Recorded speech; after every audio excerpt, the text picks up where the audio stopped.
Alright. Let's get started. I thought since we didn't have a...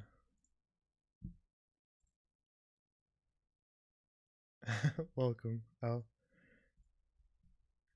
I thought since we didn't have a Whispers in the Woods session tonight, that I would continue to do more community chat map making. As was a lot of fun last time. So welcome back to another session of that. Let's get a little bit of music in the background.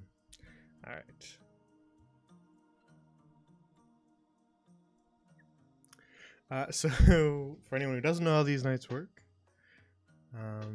basically, I make any suggestions that chat has, and we do our best to try to make them into a TTRPG or Dungeons & Dragons tabletop game map. So if you have any right off the bat, you can feel free to start getting those submitted.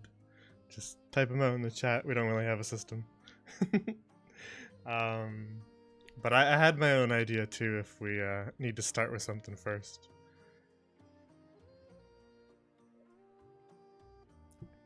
The only limits on it are having sort of a general fantasy or medieval theming to it. That can be stretched to sort of gothic and even to steampunk. It can be stretched a little bit, but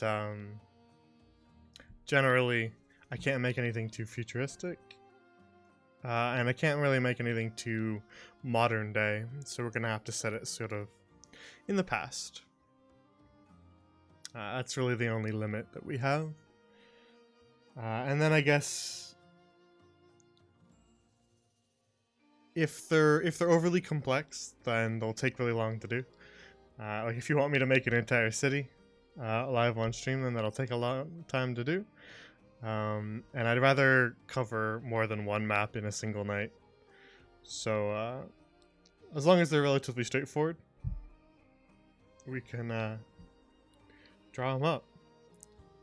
You just want to make the hallway to the training hall that we made last time. Here, let's go over here. Forgot that likes to do that. Here we go.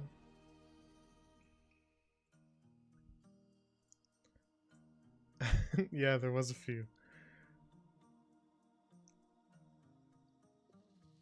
Welcome, Trash Kaiser. How are you doing tonight? I'm just making any sort of maps that chat suggests tonight. What's the room you want done in particular?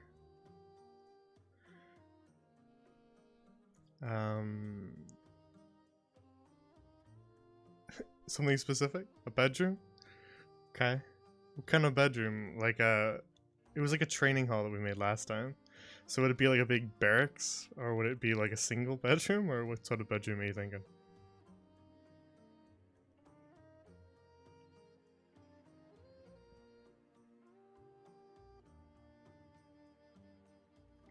Cluttered, single, and homey, lots of books, clothes. Okay, could do something like that. I don't think that would take too long.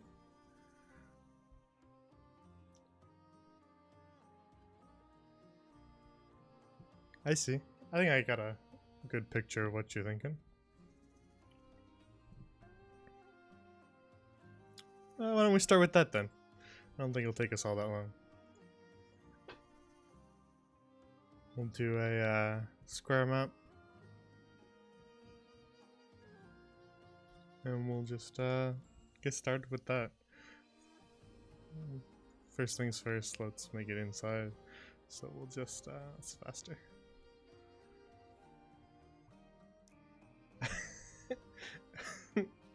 Okay, now you're adding qualifiers that are making this a little more complex.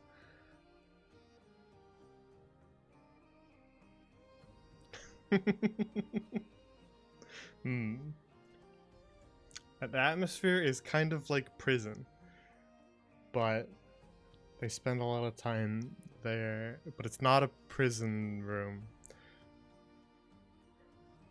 Okay, now we got a lot of qualifiers that are making this a little more complicated. Let's think. First things first, let's get some walls. Is this underground? Or kind of stone walls? Is that what we're thinking? Seems about right. That's what I thought. Stone. Alright. We'll just do some basic walls then. Keep it the stone theme.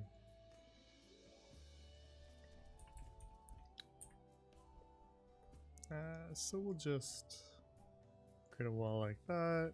Relatively simple. Straighten it up later. Group that. And then just duplicate it so that we can be more efficient. Ungroup that. We got quite a few in a row, so we'll just duplicate them all here. Group them. Speed running this.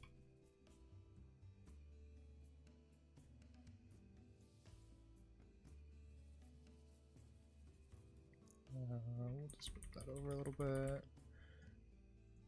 Move that over. Put that up a layer. Where were we already top layer? I see. There we go. Alright, and then we'll just grab a few of these. We'll throw them that way.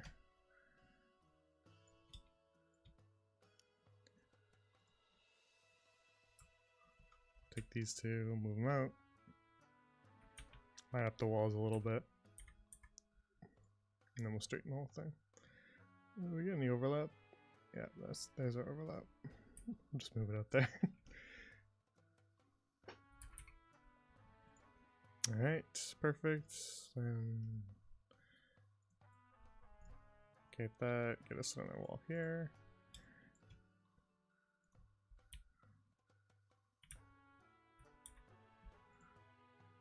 Take this, move it out a little bit so that we can get these ones over.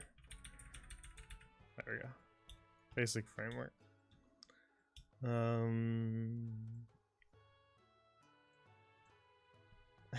Like house arrest? You're not chained to the wall, but you can't go anywhere? Okay, I kind of see what you're saying. Alright, so usually what I do is I start and I just build like a general framework of the room. And then we kind of have to decide where we want the door to be. I'm picturing this being attached to the training hall that we were doing last time we did one of these streams. So it would be the hallway to the west, and then beyond that there'd be probably just a long hall that would lead off into some rooms. So I'd say it's probably either a south or a north door. I'm just gonna err on the side of north because I think it'll make the perspective look better. Or south door rather. Let's get some doors in here so that we can finish that up. Get this one because it's kind of grim looking. What's the general scale we want the room to be? I try to consider scale as I go. I was talking about maps the other night with a player in one of my campaigns who was dabbling with map making on their own. And I was giving a little bit of advice because I'm at almost 1,000 maps made using Inkarnate now, so I like to think I generally have an idea of what I'm doing. So as you build, I would say one of my pieces of advice is to consider scale as you go, and then you don't hit a point where you're all of a sudden stuck and have to redo a bunch of stuff. Yeah, that door kind of about that size would be good. I'm trying to think of things we want to put in the room. We need a bed somewhere. We need maybe a table or two, maybe a little bigger. And then we'll bring the walls over to touch it. Oh, wrong button. Alright. That looks decent. How straight are our walls? Pretty good. Alright. Now let's think about, right off the bat, to build atmosphere, what kind of floor do we want?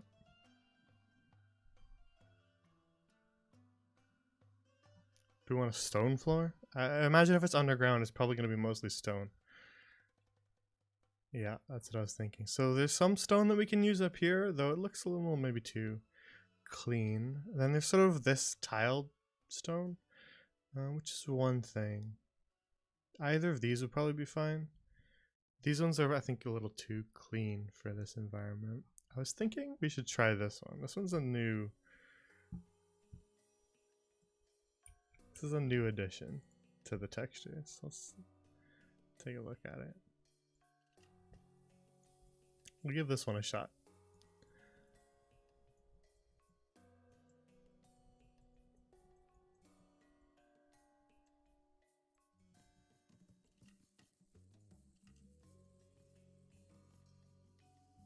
It's not bad. Oh, wrong texture. Alrighty. So we'll paint the shadows in later, so it doesn't particularly matter that we are right up against the edge. As I draw kind of background textures, which are your floors and your grassy areas and forest floors and all sorts of stuff like that, your sort of bottom texture that makes up most of the terrain that your players will be walking across. Consider the shading as well as you go, and then you'll kind of know where to shade. You'll notice kind of when I do this, the walls look pretty flat. If you consider this like a 3D object, which is kind of always what's in the back of my brain as I work on these, how it would look in 3D if you were to 3D model the room that we're making. This feels like it would just be like a flat object. Just a completely flat square. That's because we don't have much shadow work in here around the edges, but we'll do that at the end because I like to have a lot of objects in the room before we do any sort of shading. This is not bad, but we can try something like this, taking our filters down here, and then just mess around a little bit with some of the areas here, and just a little bit more variety. Changing the brightness a little bit, or the saturation if you want, just for a little bit of visual variety. Adding some slightly darker areas. Maybe some worn stone or something like that, because textures will loop within themselves, right? It's not just infinite. Though you'll be able to find two of the same stone because the texture loops. You can see that same stone there. Especially with grass and stuff like that, a lot of the textures will loop really quickly, and you'll be able to kind of see the seams with your more kind of grassy ones. If it's too much of the same texture, you'll notice that it's just a texture. It looks a little boring, especially with ones that have very noticeable objects. Things like this one, forest floor. Yeah, where you can kind of see something, you'll notice those identical objects. So using similar textures, for example, like snow-covered forest floor, is just using the snow texture and adding some objects to it. So if you are going to use this, don't loop it across your entire texture. Just use it in parts and then use more of the snow to remove some of this stuff. Otherwise you'll have too identical, a noticeable pattern in your texture, which doesn't really occur in real life. There's not going to be two logs that are the exact same direction. So let's start getting some furniture in here. The general idea is we want this to look lived in, but not incredibly fancy. So, not sponsored by Inkarnate, but they did add some new gothic horror assets that are all pretty good. I like them a lot. And so they add a bit of kind of a grim atmosphere to things. And so we'll use a bit of that to kind of have these worn sort of textures. But for now we need a bed. I imagine if it has a bit of a prison-like atmosphere, it's not going to be an incredibly nice bed necessarily, but we don't want to do this one. This, I think, is not the goal. I think this is probably a little too dilapidated, too prison-like. We did something like that. So we'll look at the other beds.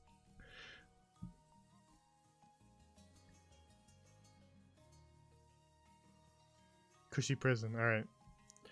I was thinking, let's just actually just make a bunch of beds in here and we can just pick. These are the ones that I was considering. This is an option, I suppose, though it has a very Dwarven feel to it.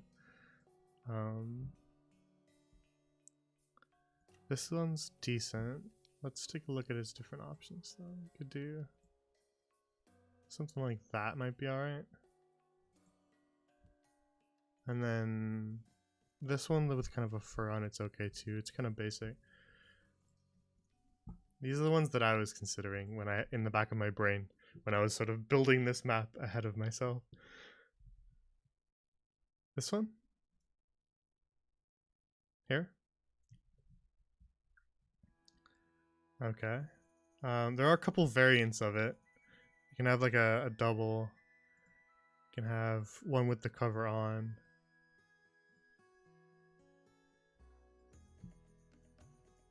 I'll delete the other ones while you catch up. Yeah, I was thinking the messy one too. Looks very lived in. Now, in regards to philosophy of room building, a lot of people don't like their bed to be like this. Like if you imagine sleeping in this bed here and the pillow is right here, and then your feet are here, you'd be like facing the wall and your head would be sort of in the direction of the door. People don't like to sleep like that. So that's a good thing to consider as well. People like to face the door when they're sleeping. It's like a security thing. So it'd be probably here if I was going to put it somewhere. Usually bed up against the wall is a good idea.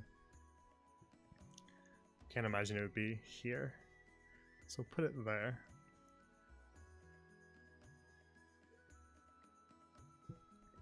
So those are things to consider when you're building a room too.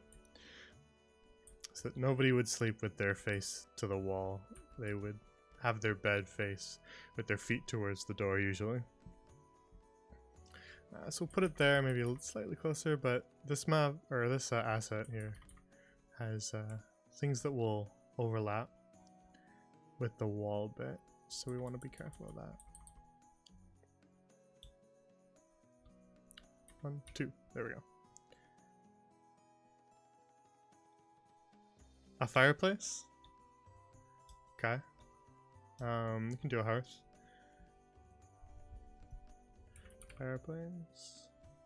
So here's our options. 1, 2. I like the addition of the fireplace because it'll add lighting, and I'm a sucker for lighting. I really like to add a bunch of lighting to all the maps. I think it adds to their realism. So I'm assuming you don't want the Prussian fireplace. I think that one's a little too fancy. Though it is pretty cool looking.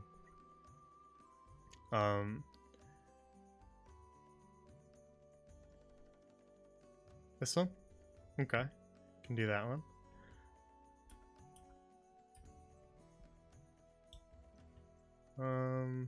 Let's actually do it here. This wall? How's that look?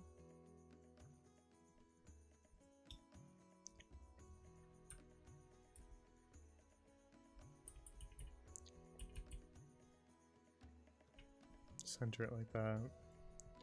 We'll get some places to put clothes, dresser. We'll do these ones for now.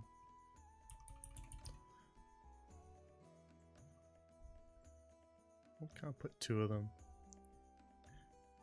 for different means of storage, but I think we actually will, when we want stuff to look a little less cheery, I like to do this. I'll go into the advanced settings and just drop the saturation a little bit. And then that makes it look instantly less cheery. So if you want your room to have a less upbeat and wholesome vibe, just drop the saturation on the stamps a little bit. And that will instantly make them look a little more weathered, older, and dampen the atmosphere a bit.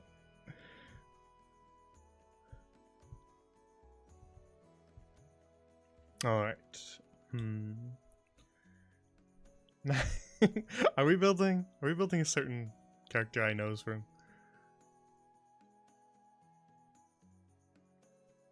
Okay, that's what I thought. I had a suspicion for at least a half hour now. I just voiced it then. Okay, that's fine. We can make that. It's a good idea. Nobody else suggested anything, so we get to make yours. Lucky you. So I'll do lighting at the end. We'll add some more lighting to that fireplace because lighting is great and will help the atmosphere. But we got some dressers up here and then some tables, clothes, books, bottles, knives. Very good. So let's get some tables in here and then we can decide. We'll just pick. I'll start throwing them out here. There's like a tablecloth one. And then we got some ones like this.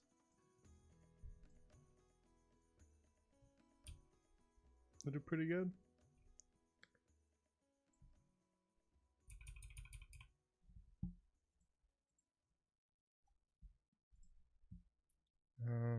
There's some Dwarven ones, though they really look Dwarven. What do you mean by dark brown? Do you mean this one?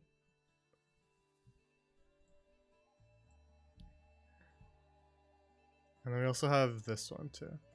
This one's pretty decent. We might do 2 tables, so think of 2. I'll get rid of the other ones.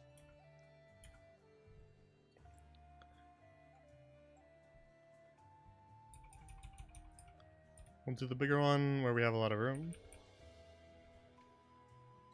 Right here. And then maybe we'll do this one like over here or something. And then we'll think of something to put there. I can put a chair at this one too. This one, if we just kind of look at our room, this one stands out to me. It's too bright for our lighting right now. So I'm actually gonna duck the brightness on it a little bit.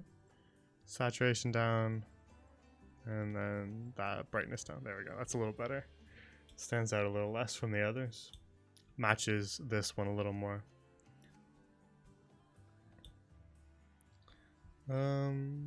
Person needs a place to sit if they're gonna be at there, so we'll find a good chair. I was thinking like a rustic chair would be good. 1, 2, 3. This one has a heart in it, so probably not that one. This one's kind of got some like leather up to it. 3? I see. Yeah, we'll do that. See that one working. Put that one here. You can have 2 if you really want. You can put one here too. do 2 different chairs. Drop them down a layer so they sit under our tables, of course.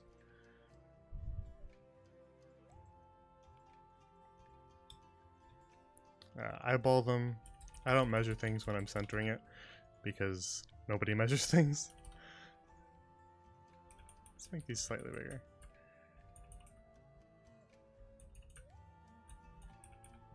Okay.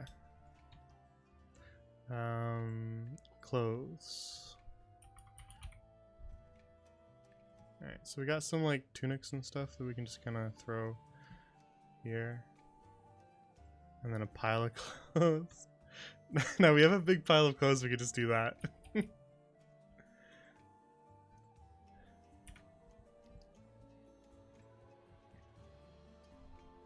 And then if we really want to, we can do this as well.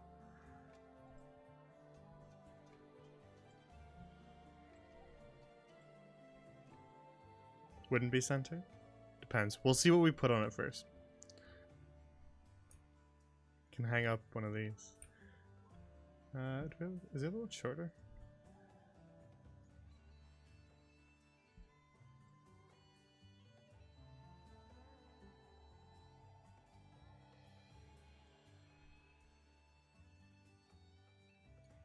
Let's see. I don't think they're shorter than each other. Let's see what's on them. Socks versus just some shirts. Kind of think that one looks a little better just from the color scheme of it, so we'll do that one for now. We'll just kind of hang it like that. Drop it down a layer. Oh, and then drop that down 2 layers. We might do some shading on top of these two to help them stand out, but we'll just do a bunch of clothing over here.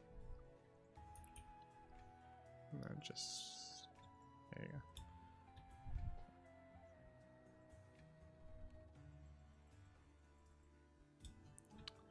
Alright. Do you like that too if we want to?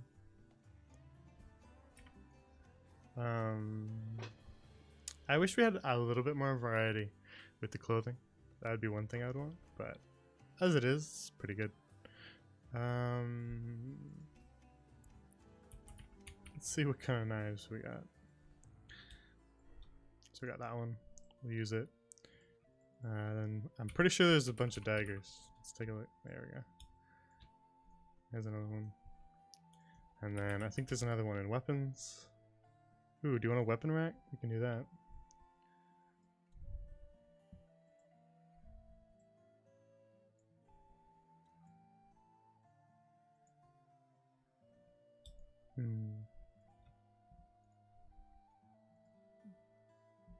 Okay, oh yeah, I'll put the dress back.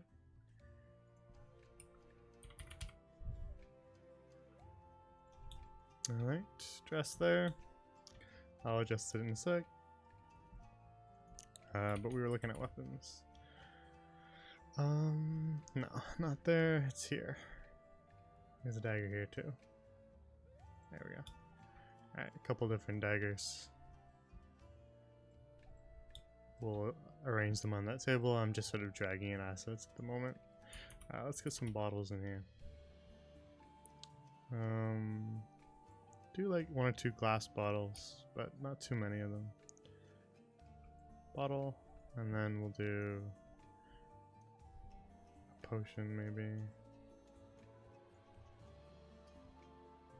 And then I'm pretty sure there's another type of bottle. There we go. Yeah, these ones are good.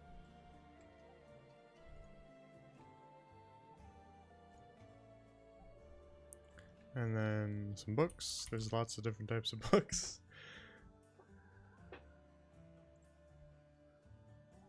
Make this the book table.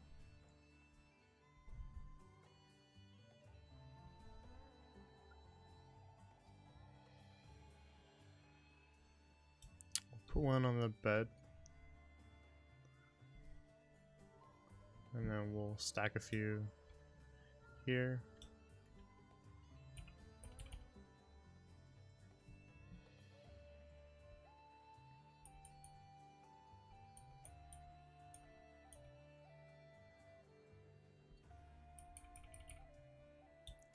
Yeah, we'll do a rug. And put a book there too. Can put a chair, like a rocking chair, but that might be a little too comfy. Leave another one open. Split open like... Actually, that one can be the one there.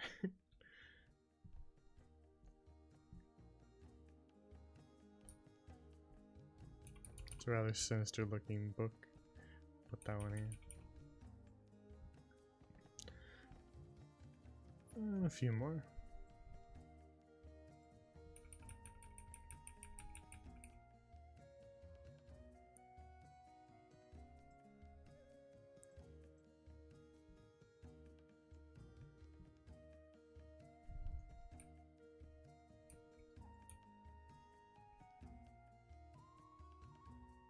Alright, too similar.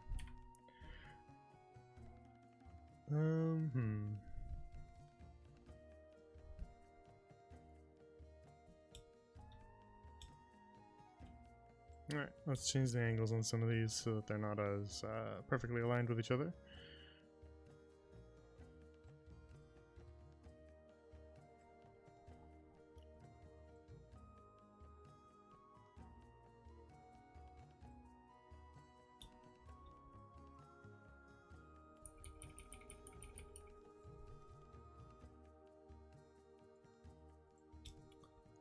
Alrighty.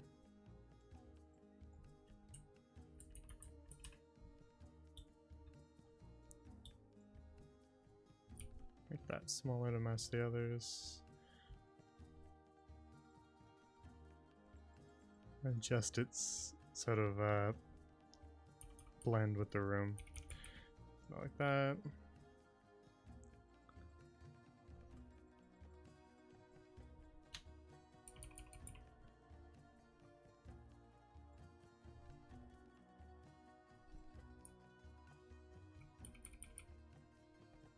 Couple different choices of daggers. So one of these potion bottles a little bit bigger. And then blend it a little bit better. To help the atmosphere, we'll make it a little more, a little brighter than that.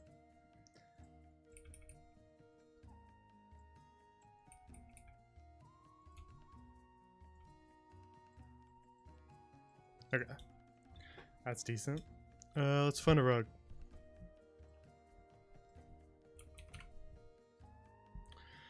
Alright, we got a lot of choices. We got some animal pelts. A couple different types of animal pelts. We've got a couple different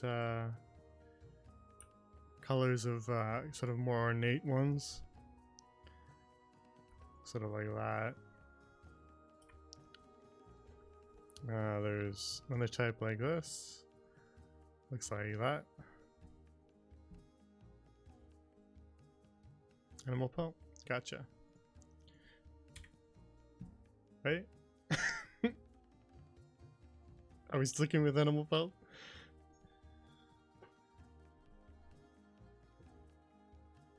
The one I just deleted? The red one? This one? There's a delay. There's a delay.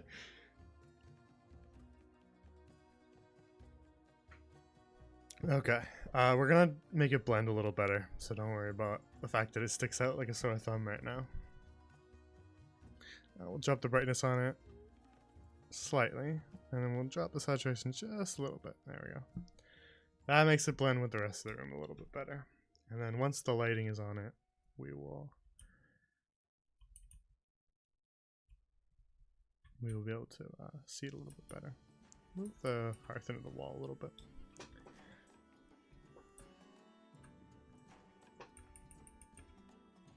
Okay.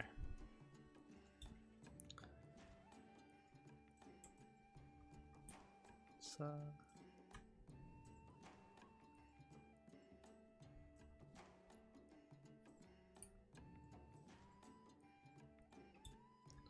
all right.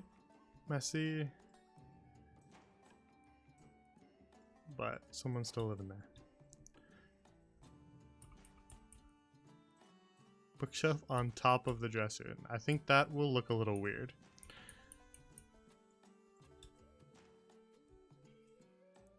From my own perspective, when I'm considering this in 3D, this is a tall dresser. It's like a big cabinet that you would open with both hands. Not like waist height or something like that. This is like a large dresser. And this one's like a tall, like the size of like a high school locker.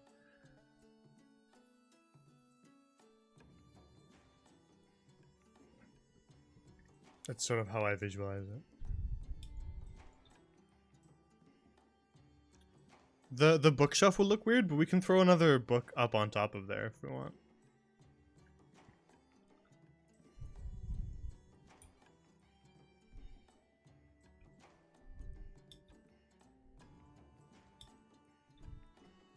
I just think, from the perspective, the bookshelf will look strange. It won't really understand that these are dressers if we put the bookshelf there. You can demonstrate if you want, but from my own sort of expertise of doing this a bunch, I don't think it'll look all that great. Some of the books could be a little smaller to match with the size of the others. Okay. Then we can start doing a bit of atmosphere stuff.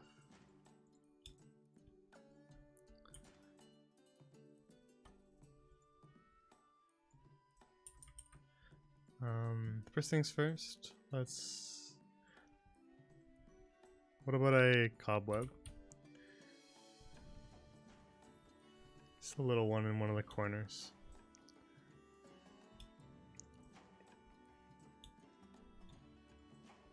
I think that'll help with the atmosphere.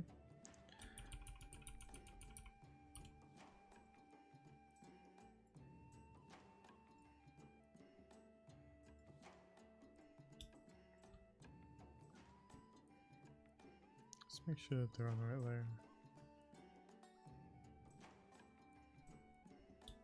Okay.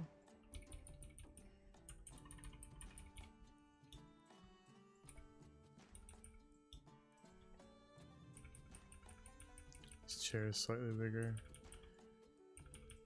to help with the scale of some of this stuff. Alright. The bed should be a little bigger. Alrighty. Tweaked a bit of that. Now let's do some lighting. This is where the map will start to look realistic once we get the lighting in here. So let's place our lights. Okay, so I was actually talking with someone yesterday about lighting and shading. So I'm going to explain this part in a little more detail so that they have this VOD if they want to reference it. Basically, find where your light sources are and then use lighting built into Inkarnate, which is really nice. A lot of the assets will have their own shadows. So let's actually talk about that first. Any asset you place from the sort of stamp tool will have its own shadow when you place it. And you can actually see them sort of in here, right? And so if I move it, you'll see the shadow go away when I move it, and then as I drop it, it'll put that shadow back in.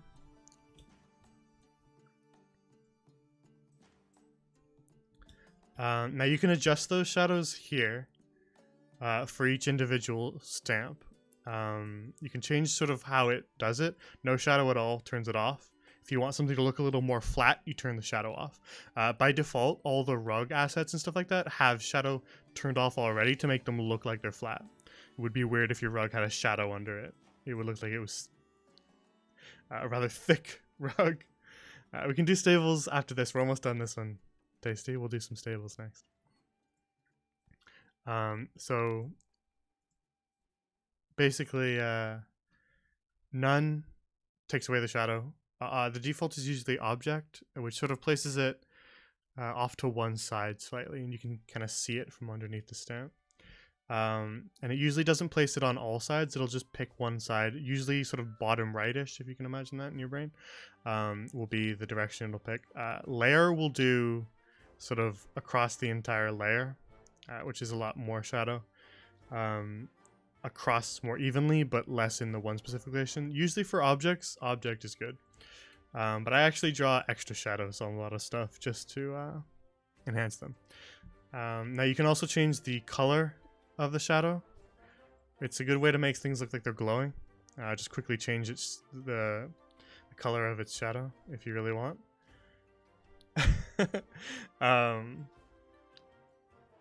But black is usually good for most of your purposes.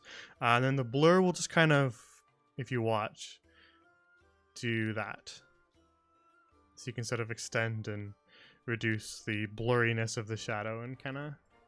You can also offset it in a certain direction if you want it to cast a little more in a certain direction. You can offset it on an X and Y axis as well. And that's how you can adjust the automatic shadows that Inkarnate does for you, but you can always draw your own shadows too. I just use the texture in the paintbrush tool, and I use the shadow texture, and then I go to about usually just below 50 or 0.50 opacity, and then relatively smallish brush. And then just around the outsides of all of my rooms. I do this for pretty much everything. If it has a wall, I do this. So almost every map has this. Because if you remember before, when I was making this, I mentioned that walls will look really flat when you draw them, when you're using the texture. So this is how we stop our walls from looking flat. Basically, drop the opacity so that we're not just drawing solid black across our canvas. And then... don't want to be too big, but decent. And then kind of overlap a little bit with your wall and just draw across. And you can do that a couple times. It takes a bit to get used to it. But this is how we make our walls stand out.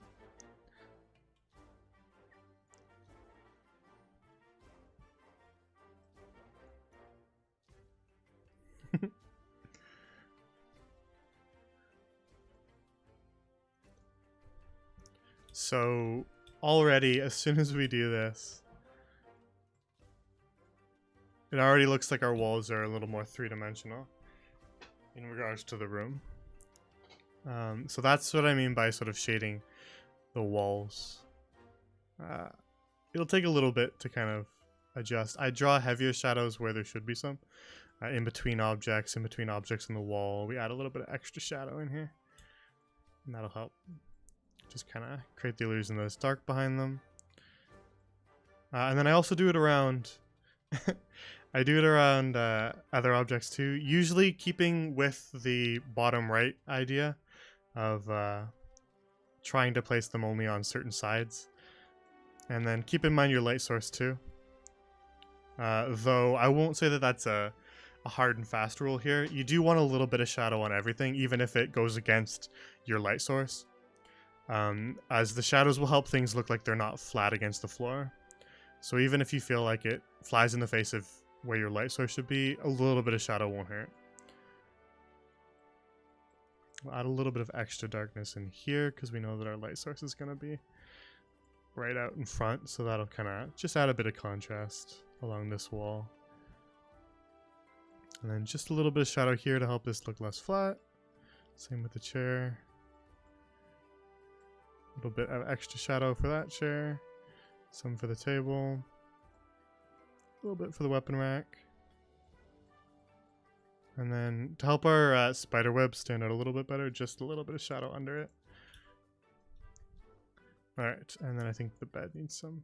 So this is sort of like a sheet dragged off the bed, so we'll put a little bit of extra shadow under the sheet. Right there. A little bit there. And that'll help that look a little more three-dimensional. And just a little bit maybe here. Alright. Some there. Now, let's do our lights. So that's how I do shadows. In all the corners and stuff. Makes your room look a little more three-dimensional. Helps stamps pop up and feel like they're 3D instead of just flat along your floor. It'll be probably the #1 thing that'll make your map look a lot better.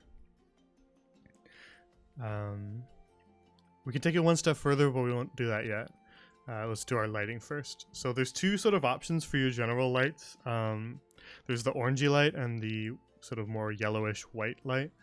I use the white light a lot for natural lighting. So if something is outside, I'll use this light.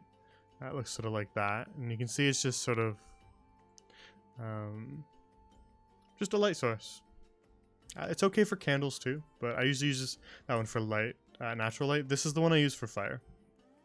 This sort of orangey light looks a lot better for fire. And then in addition to that, since this one has a lot more color to it, if you go down into your filters and want to make like a green or a blue light, some sort of weird supernatural light, this is where you do that in the hue. You use the orange one because you'll get a lot more color in it. If you use the white one, you'll have less of an effect. It still is somewhat, but it'll be a little less potent. But maybe if you want less potent, that's good too. So yeah, I use the orange lights for fires, and then we'll use the one that has sort of a hard edge on it. There's a couple different options up here. We'll use the one with the hard edge, and we'll place it along the edge of our fireplace here. And then I usually like to exaggerate my light sources a lot. There's no need for them to be subtle. So we'll make it nice and big so that it casts a lot of light across stuff. Subtlety is for cowards. We just want to make sure that we're getting quite a bit of light, and then make sure it's on the top layer if you need it to be on the top layer. But you usually want to bump it up to 5 so that it casts across everything in your map. That way it's affecting the edges of the carpet and that book too, and you can even see it a little bit on the clothing here. Just make sure that the light is above anything that you want it to cast on. Yeah, we'll do maybe some candles right here, and maybe a candle here or something like that. I would think that maybe there'd be torches on the walls of the hallway outside of this place, but a torch within the room when you have a hearth, I wouldn't say that they would do that. So we do some candles on the desk to help with reading light, and then the hearth will carry the rest. It'll cast a nice little glow.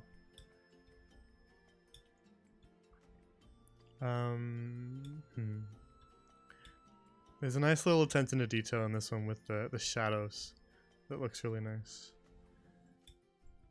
Let's add some candles, shall we? So the candles themselves, they do sort of naturally glow. Let's do the one on a platter. That one's pretty nice. Do that one here.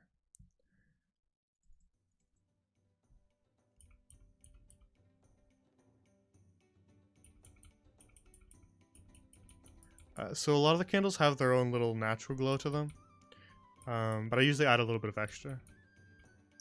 Again, I exaggerate my light sources because it just makes the room feel more alive if you do that.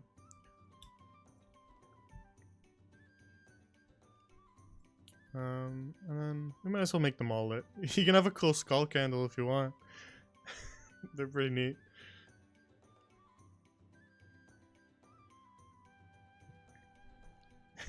Very well. Alright, let's try and think of the scale of a human head, unless you want this to be a halfling. In relation to the chair, let's say it's about that. There we go. That's fine.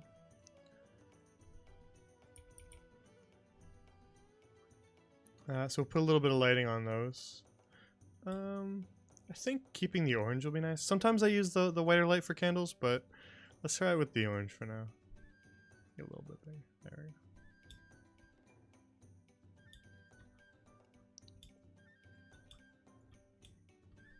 Do a little bit like that.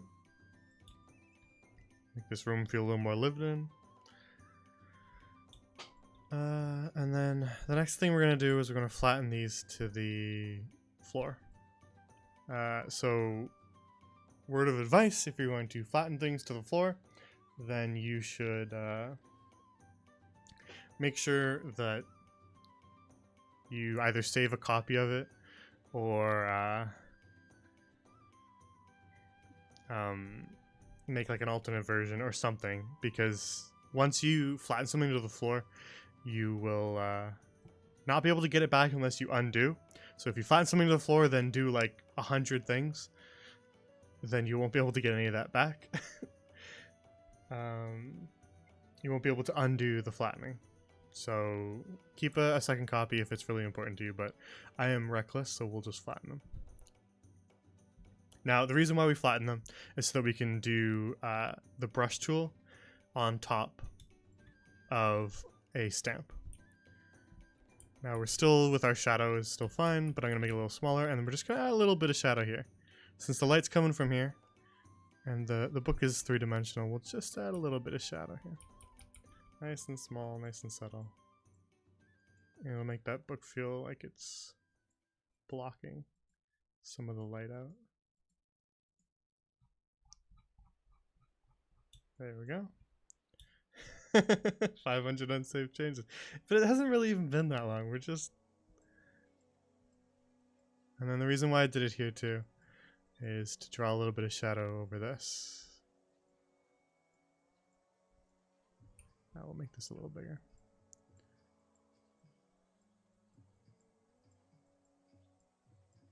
To help kind of consistently light that.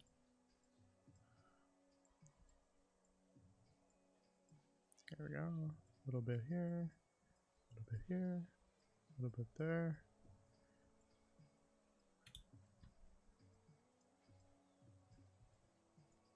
Alright. That'll help that stand out a little bit better. And then maybe just a general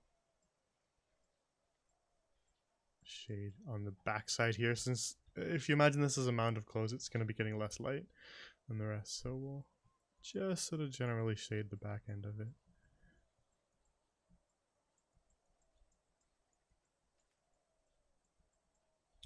That'll make it look just a little bit better. There we go.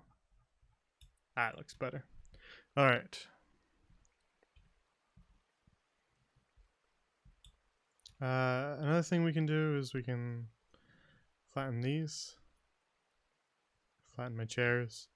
I sometimes do it with my desk too, but we'll do the chairs first because they're the bottom part of this. If you imagine the desk and the chair and anything on the desk as just one big unit, the bottom layer will be the chair, and then the table, and then anything on the table. So first things first, we just need to do the chair. And then I just add a little bit of extra shadow here across the chair, just to create some depth in between the chair and the table. And then if we really want to, we can add a little bit of shading to this. It's probably not worth it for a map like that we're making right now. We can also try something I do every once in a while for fun, because it looks kind of cool, is when you have like lighting on the opposite side of something glass, I'll just like make it refract through the glass.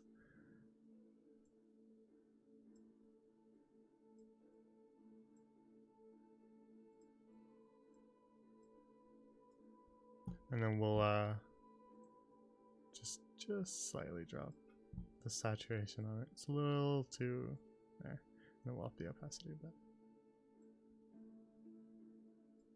There. And I'll actually make this lighting maybe a little bit bigger, just so that it feels like it's hitting more of the desk.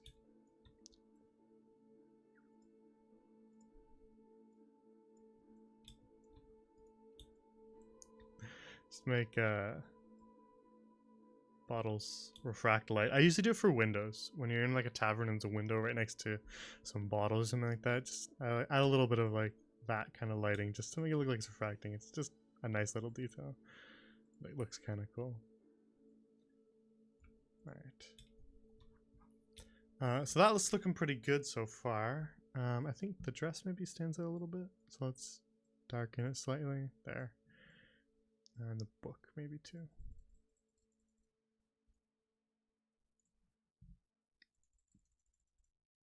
Okay. So that's pretty good atmosphere. Let's do our filters. I do filters on pretty much every map. I almost always do the sharpness one because I find it looks better once you render it out and put it into Roll20. So that's just a default one, and then The others, I will consider what kind of room I'm in. There's a couple new ones, though I don't think they'll help us much today. But the Vignette one I use for inside locations a lot. If you want the place to feel a little dark, you just add the Vignette filter over on the top layer. And then I usually crank it up a little bit. As I said, I exaggerate my lighting. So that's basically just adding sort of this little border around the edges. Just subtly makes it feel like it's indoors. And especially in a place that's dark. Caves, I do it.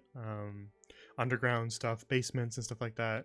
Or a building that's at night, or a building where all the lights are off and it's very dark. That's sort of the effect I'll add. If you really want to make something dark, you do the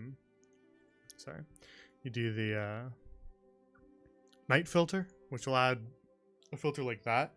Now by default, you'll notice that the night filter has sort of this blue to it, which is good. You want that. And then you want it on multiply, leave it like that. And then the layer.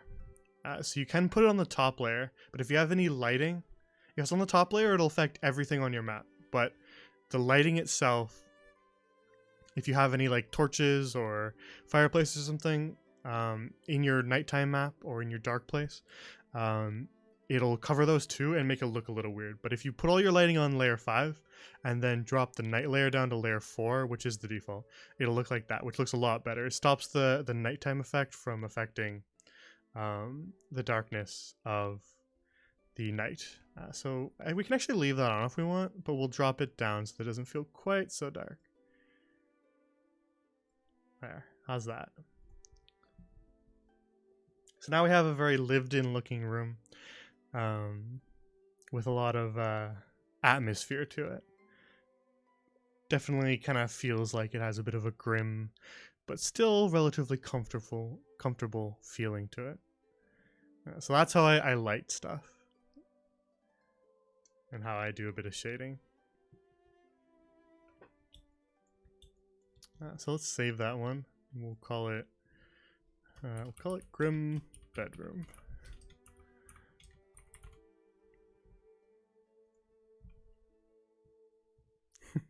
We went that whole map without saving once. That's how we speedrun things. Saving is for cowards. If you lose your progress, you lose your progress.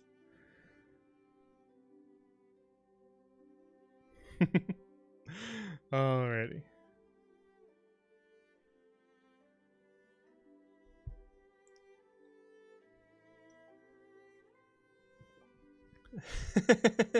I do save on my actual maps. For these, I'm just trying to do them like speedruns, so I don't take the time to save. But on my actual maps, I do save relatively frequently. But you have to understand that every little click I do with my shading is a change. So when it says 400 changes, that could be just the shading. And it took me like 5 minutes to do. So understand that a lot of the changes are sometimes just minute little clicks that I do. And that sometimes they rack up pretty quickly. Alright, let's just make sure. I forget if it does this. So let's just make sure it doesn't pop up with any spoilers. Okay, never mind. We're good. I wasn't sure if it would go to the... That's the forbidden one. You guys aren't allowed to see that. The 73 folders. Those are the forbidden maps. These are the ones that you guys can see.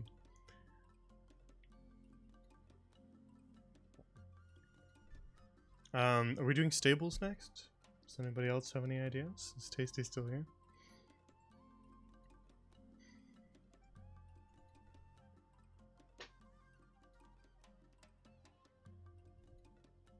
You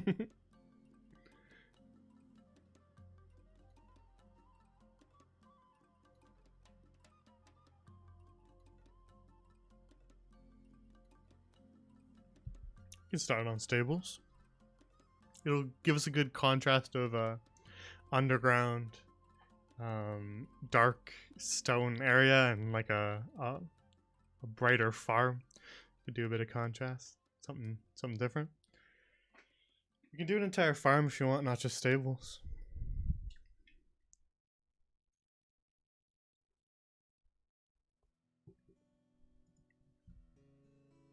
we'll do landscape.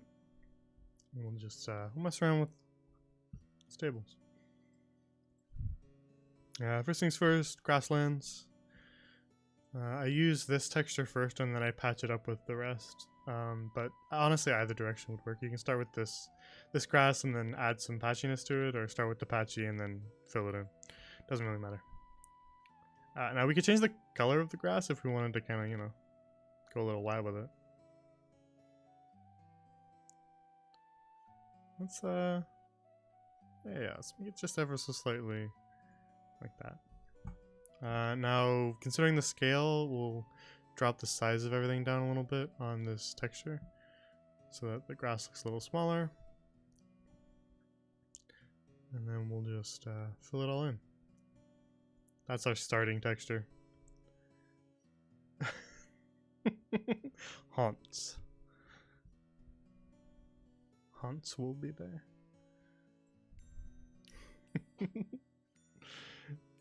Alright, and then while we can see the entire texture, let's mess around with it.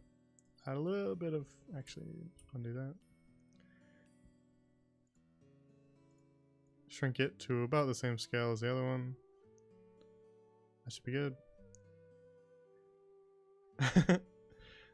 And then we'll add a little bit of green, a little bit of diversity to the grass. The more your texture is, if you can use as many different textures in your ground as possible. There's probably a limit to it. I shouldn't say as possible, but using like 3-ish textures or so in your grassland or something like that, or your forest floor, will help it look a lot better. If you just use one flat one, it'll look fine, but it'll look a little samey. You'll start to see, like, you can see here and here the texture repeats. So I usually pick like 1 or 2 of them and kind of change them. And we'll cut the top off of that one. And now it doesn't look the same. So we'll just add a little bit of green to it, because we kind of took a bit of the hue from it. So just in sort of patchy areas, a little bit of more green grass, a little bit of maybe drier grass. Then let's check out what the hue is. 66.35. Go back here, and we'll change the hue to that. Oh no, sorry, that was the size. The hue is 337. Perfect.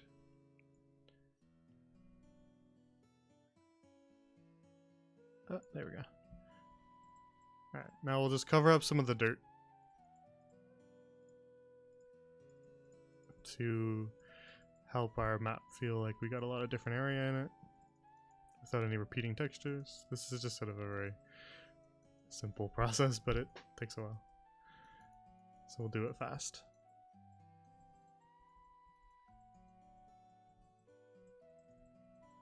Alrighty. Okay, so now we kind of have some different-ish areas. Blend the green a little bit better. Alright, that looks pretty good. So now we have sort of a lot of different areas in our grass. We don't really see any pieces that repeat, obviously, so that's good. Then let's, for the starters, we'll plan out our roof. I think they're called hay roofs. Promise. Just count your blessings. I haven't put those in any campaigns yet. So let's put like a farm. This will be like a barn. We'll do a whole farm. This will be like the barn. Actually, do it like that. Now, let's think about where our light's coming from. We're going to say that the sun is top left as usual. Alright, so let's invert that. And then the shadows line up with where our sun will be. And then let's put like a little farmhouse nearby too.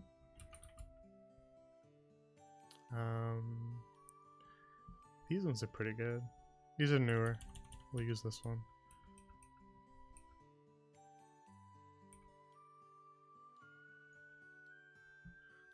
And then we'll make the stables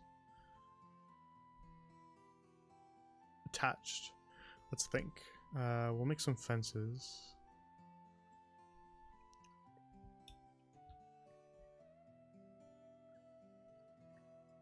make like a big area.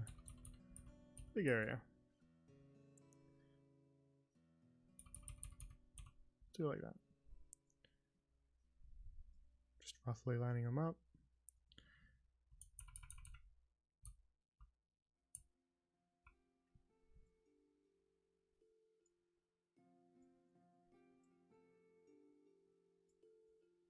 We'll adjust them later, so they don't need to be perfect. And then we'll do one here. Drop that down.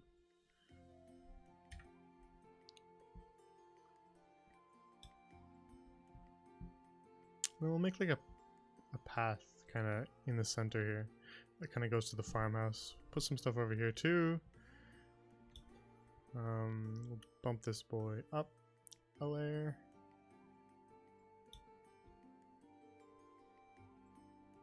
So, all these shadows. Oh well, we'll paint them anyway. Alright. Let's line these up a little so they don't look so crooked.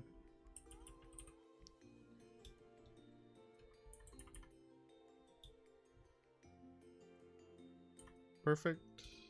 And you up. You over and up. Up. Perfect. Perfect. Perfect. Okay, so we'll need a fence. A gate in the fence. Let's think about how we want to do that. We'll do it like this.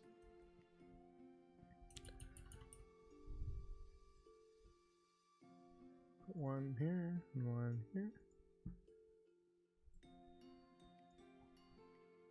And then we'll flip them to match the perspective a little better.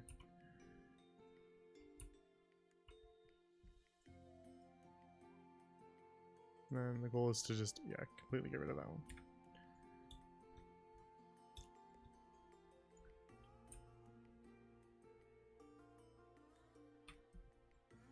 What's up with the, make them match the hue of the rest of the wood better. There we go. It's a little bit better. That'll be our gate. Where you can access what's in this pen here. And then there's some troughs around here somewhere.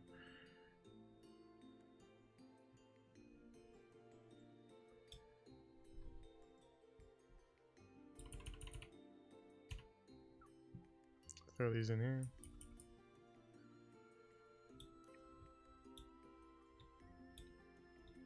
Put another one around here on the side.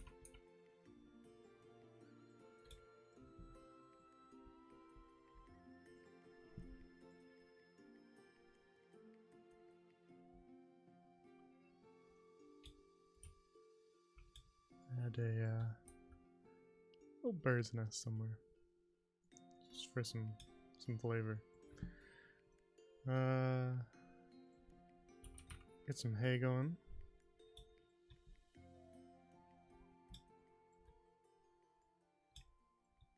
And then we'll maybe stack some more over here.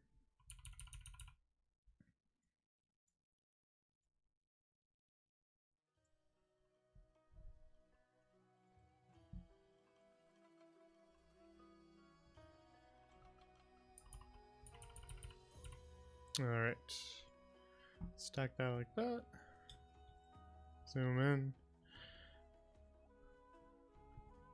Let's add a little bit less actually. Make them bigger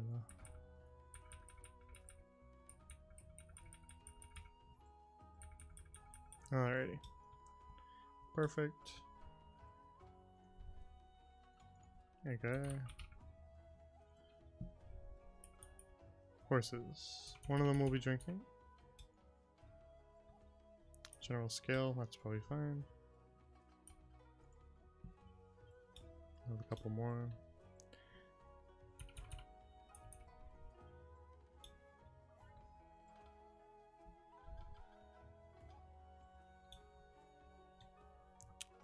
Get some horses going. One of them's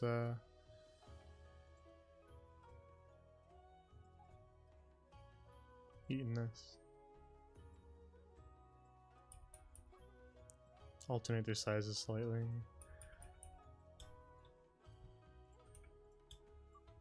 Perfect. Alright, let's get some more foliage in here. We'll add some trees.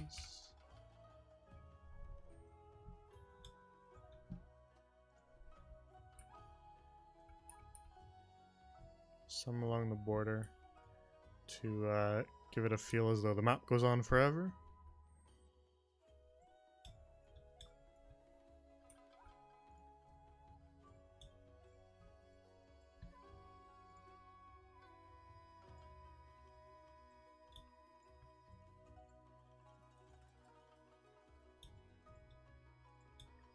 And we'll add some grass in here.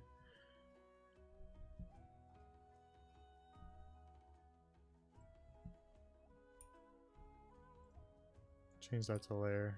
I feel like the grass looks a little weird if you don't change the layering a little bit. Okay, perfect. And then the last thing, the grass is I like to drop the brightness a little bit so it doesn't feel like it's the focus, and then put it on the bottom layer so that all the shadows interact with it.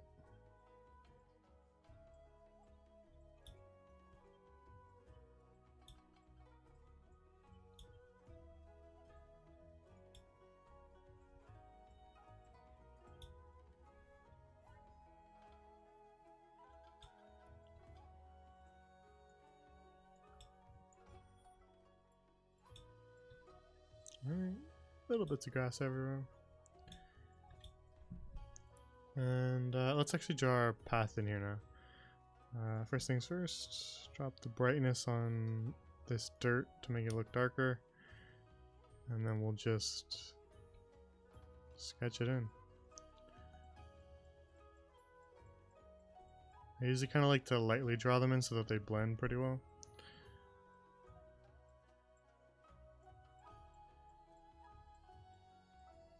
And then let's imagine that the door to the farmhouse is right here.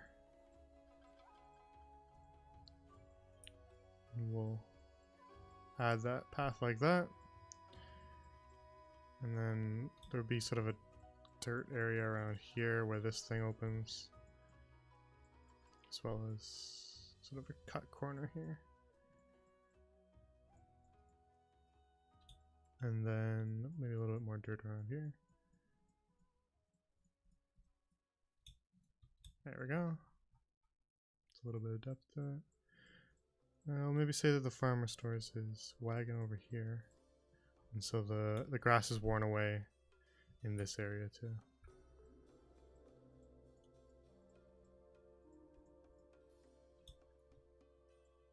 Alright. Now, I don't think that's enough. I think that looks fine, but we can make it look better. So I usually use the dark earth texture, and I come in here, drop my opacity by, I think I usually put it around 0.3, and then make it quite small, my brush size, and then just come in here and just make the texture look like somebody's traveled this road. So just little lines, make them follow the path and make them cut corners slightly. And you'll notice as we do this, the road will all of a sudden look like it's been walked frequently. So if you imagine coming along here, you cut this corner a little bit. If you're coming back from over here, you cut that corner a little bit. Cut that corner too. And we'll just draw in some nice little lines. Very, very subtle detail. But now when we zoom out, it looks like somebody's walked through that road quite a few times.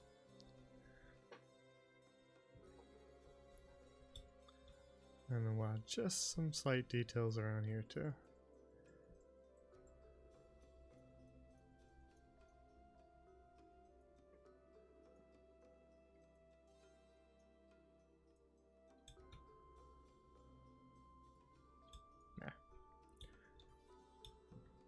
Just some tiny details. Okay, so that's a good foundation. let's add some more farm tools. This is a farmer. He'll have lots of stuff lying around. Let's say he's not very paranoid about anyone stealing his things, so we'll just leave him some equipment everywhere.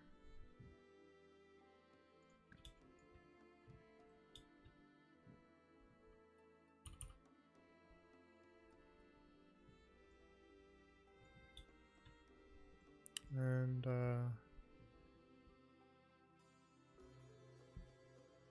do some of these too.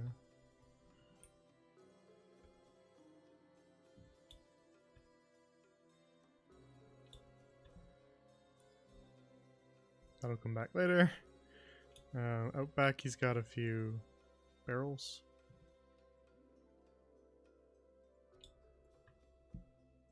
Put some eggs in that nest.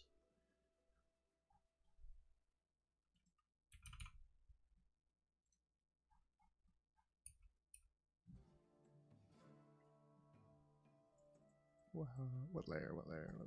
There we go. Alrighty. And then I think some sacks as well.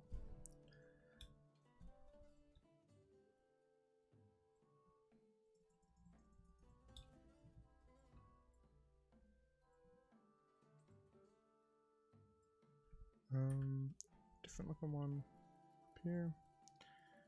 And one that's tied up about there.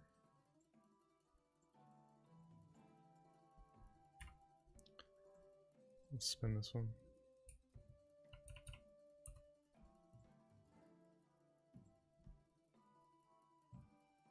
There we go.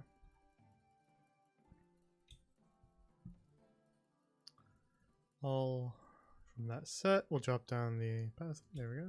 Drop down the brightness. Center you a little better. Move you over. Perfect. Rate should be proportionate to the shovel. Perfect. Okay, and then let's put some flowers in that. In those planters I just put out there.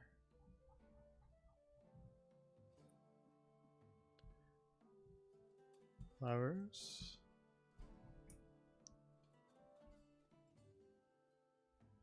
Yeah, that's the right layer. That's fine. Come back to that.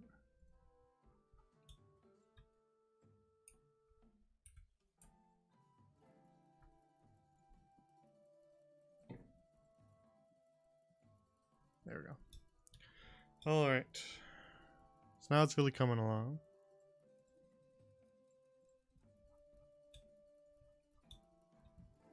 Let's do our shading for starters, and then we'll do the lighting after that. So let's get some shadows in here, bring that up a little bit, make it a little bit bigger. So first things first, the fences need shading. We'll zoom in and do a little bit finer detail, but for now, just the general shadow around the three-dimensional stuff that should stand out. A little bit of shadow up there. A little bit of shadow, a little bit of shadow, shadow, extra shadow in here. Extra shadow. Perfect. A little bit of shadow over here. Taking care of all the stuff that is sort of away from our light source on those sides. And then just a slight shadow to help it stand out on the sides with the light source. Now let's zoom in and do some more detail work. I like to add just another little kind of thinner line right along the edge of the light. Adds some depth to the shadow, I think. Do that like that. So that you have just sort of a gradient along your shadow. Helps it look a little bit better. Okay. So now things pop a little bit better. We'll do that same sort of gradient shadow here. I want the fences to look like they're at least a little bit tall.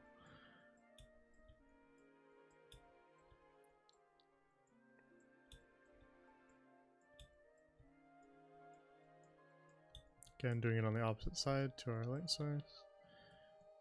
Paint those in. Perfect. Almost done that. There we go. Okay, so now our fences look three-dimensional.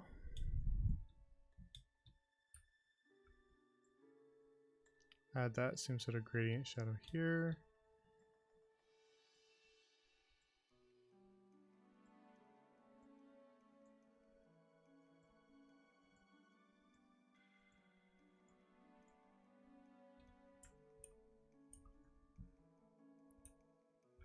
There we go. A little bit more, and then darken that. Oh, don't forget about that fence. Okay.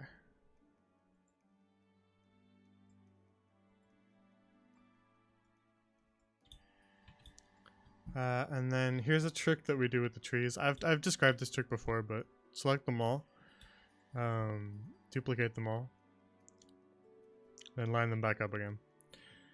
So just pick one, line it up. We're gonna go for sort of bottom right corner like that. It'll line the rest up too, and then we're gonna drop them one layer below the trees, turn their brightness all the way down, and then put their opacity at like half.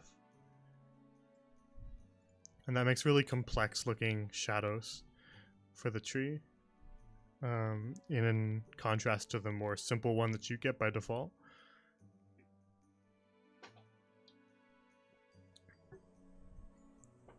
Yeah, so I usually do that after I've done all my trees, but if you have a lot of trees in your map, it can be a little bit of a hassle to do that. Now we need to light the map. So first things first, let's get some sharpness. And then it's a sunny day. Let's get some God rays. Help this place feel nice and comfy. And then since we want to kind of give this a very homely feel, let's actually add the clarity filter slightly. Very, very kind of pleasant. And then we'll turn it down. There. And then last but not least, we will add actual light sources, just in a few different spots. Natural, make it as big as possible, change our opacity back. And then we'll just kind of just pick some strategic areas to add a little bit of extra light to. So put it on our top layer, and just kind of like that. A little bit there too. And then maybe a little bit here on some of the trees. And then we'll turn a lot of them down, as we don't need these two to be nearly as bright. Just subtle differences. These two can go down as well, but not quite as much. And then this one, if you do a light source on top of an already light asset, it will look like that, which is a little bit too much. So I just dropped the opacity on the light source. That'll give your map a little bit of depth, just adding a little bit of lighting on stuff that you think the sun would hit a little more.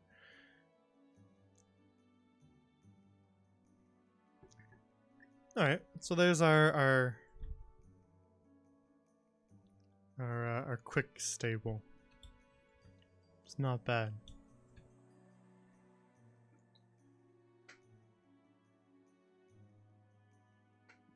Whew. Alright. Does anybody else have any other ideas? Because we can do one more maybe, if anyone else has any ideas. If not, we can call it a night. I usually lock my light sources, so that you're not... They're usually really big light sources, like this. So if you're trying to like touch fine details and kind of highlight them, you'll find that you often are clicking on your light source. So I usually lock them. You can right click, or you can do it on the right side too. But I lock my light sources, and then they're not interfering with anything else. And then of course make sure they're on the top layer. Otherwise they won't hit some objects and it'll look a little bit weird. So we do want to make sure that they are affecting everything they should be affecting. Is there anything else? There's a couple more little details you can do if we wanted to, but this is sufficient for a map like this. We'll call it stables.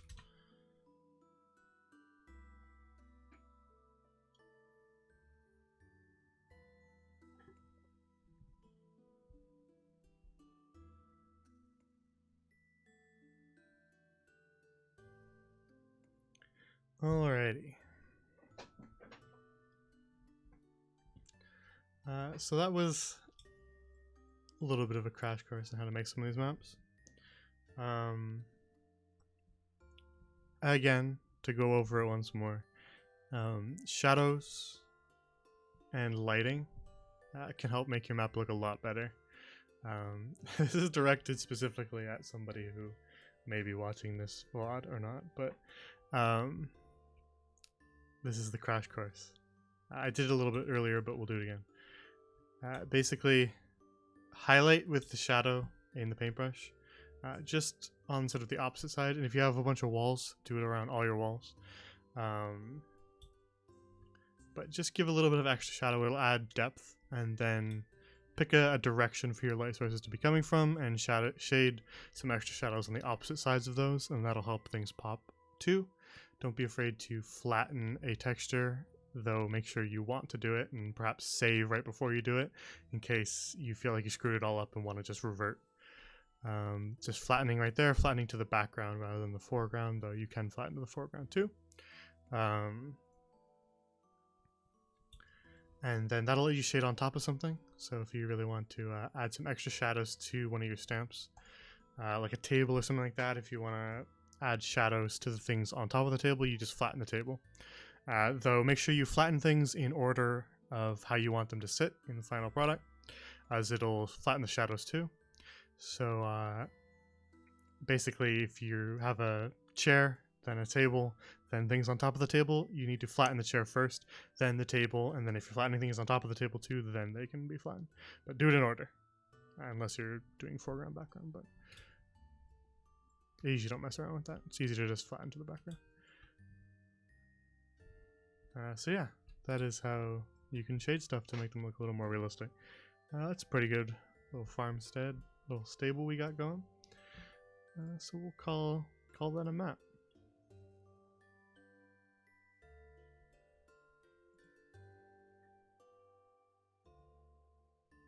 And I'm sort of hungry, so I might actually end the stream here.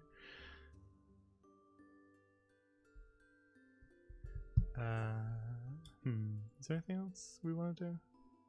Let's head on back. We did 2 last time, we can do 2 this time. It's a good amount.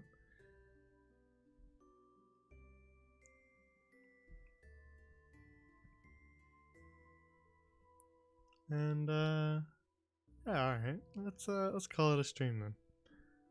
I don't want to go too long on off nights, but I wanted to do something because we didn't have a whisper session. So yeah, we'll call it a night here then.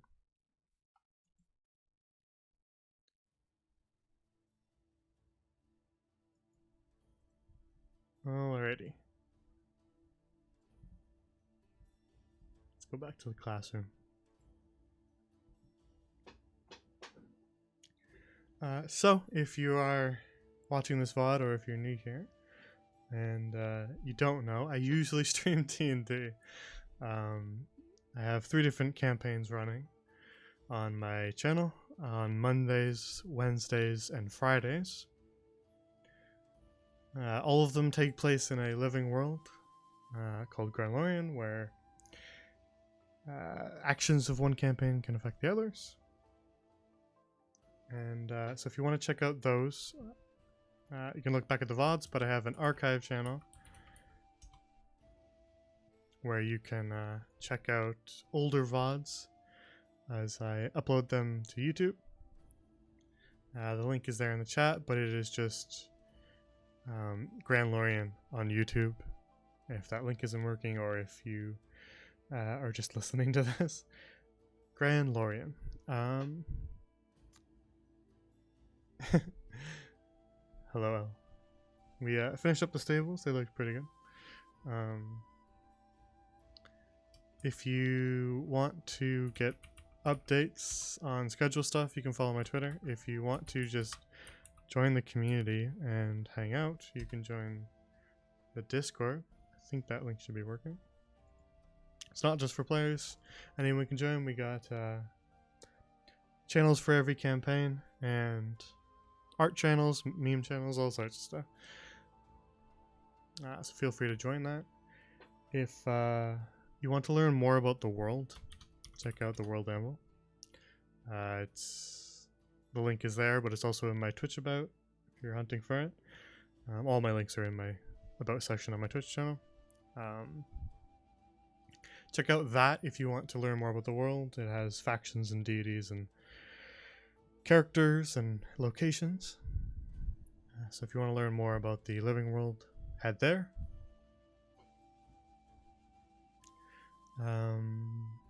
Otherwise, that's about all I have to say. It's fun to do these little kind of casual streams sometimes and just make maps and have a relaxed time when I'm not focusing on 100 things in this middle of the session. So I'll continue to do these from time to time. So if you're watching this as a VOD and you're like, oh, I want to see something get made and you want your suggestion made, I'll do one of these eventually again. So check it out. I'll make announcements about it because they're not really predictable streams. But if I know ahead of time, I'll make an announcement on Twitter and in the Discord about it. Because we'll do more of these whenever there's sort of a cancelled stream. We sometimes hang out, so we'll do another one. Other than that, I hope that you all have a good night, and I will see you all perhaps on Friday if their schedules are clear. Maybe we'll do another casual stream on Friday, who knows. But announcements again on Twitter and the Discord for things like that. Other than that, take care, and I hope you have a good night.